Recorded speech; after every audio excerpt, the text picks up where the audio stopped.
हमारे पाकिस्तान की लड़कियां टिकटॉक पर मुजरे करती हैं, जबकि मकबूजा फ़लस्तीन की लड़कियां अपनी इज्जत की हिफाजत के लिए जलते टायर्स के सामने डटकर मुकाबला करती हैं।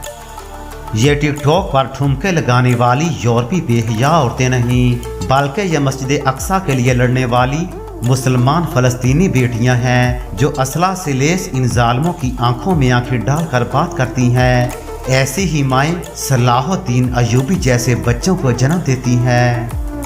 पहले मशरकी लड़कियां बाहया और बापर्दा होती थीं, मगर स्नैक वीडियो और टिकटॉक ने हमारी 80% मशरकी लड़कियों को इंटरटेनमेंट का जरिया बनाकर बेपर्दा और बेहया करके नाचने वाली और नुमाइशी बना दिया।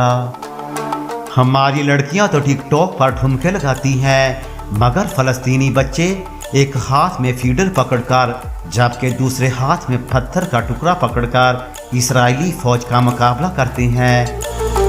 समझ नहीं आती टिकटॉक गर्ल्स के वालिदैन मर गए हैं, या ये खानदानी कंजर हैं, या इनके भाई मर गए, या साहब बेगैरत। कुछ शर्म नहीं लोगों में कि अपनी बेटियों की हिफाजत करें। फॉलोअर्स के लालच में इन्हें अपनी इज्जत नजर नहीं आती। इरशाद नबी है, जिस औरत ने खुशबू इस वजह से लगाई कि जब वो मजमा में जाए तो लोग इसकी खुशबू सूंघें, तो इसे ज़िना करने का गुनाह होगा। हमें शर्म आती है पाकिस्तान को इस्लामी मुल्क कहते हुए।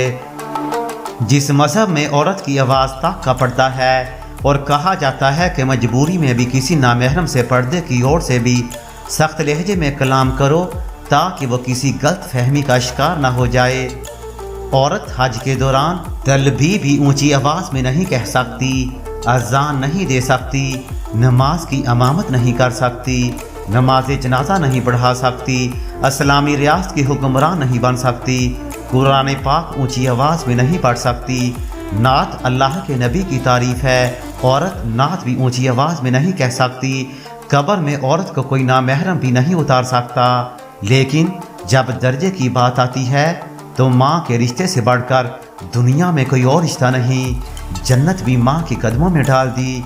आज वही जन्नत सोशल मीडिया, टिकटॉक, सड़कों और बाज़ारों में नाच रही है। सोशल मीडिया पर अपनी वाहिया तस्वीर आवेज़ा कर रही है। ये दर हकीकत दज्जाल की पैरोकार हैं।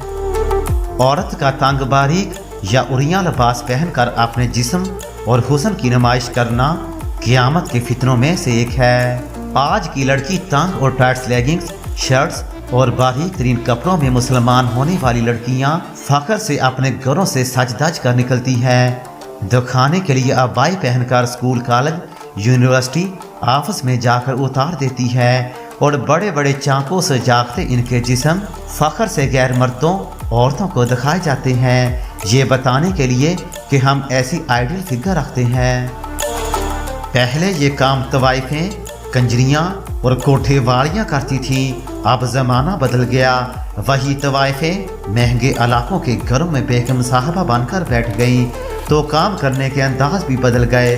ज़रा गौर कीजिए, कहीं इनकी रगों में वही गंदा खून तो शामिल नहीं। हमारी लड़कियां तो टिकटॉक पर नाचती हैं, जबकि फ़लस्तीनी बच्चियां बारूद की बू से सांस लेती हैं। किसी शायर ने क्या खूब कहा था, ऐ दहकते हुए सूरज ये गवाही लिख दे, दिल को जख्मों के बहलने से भी खू आती है। आज भी अहदे गुज़श्ता की हर एक याद के साथ सांस लेते हैं तो बारूद की बू आती है।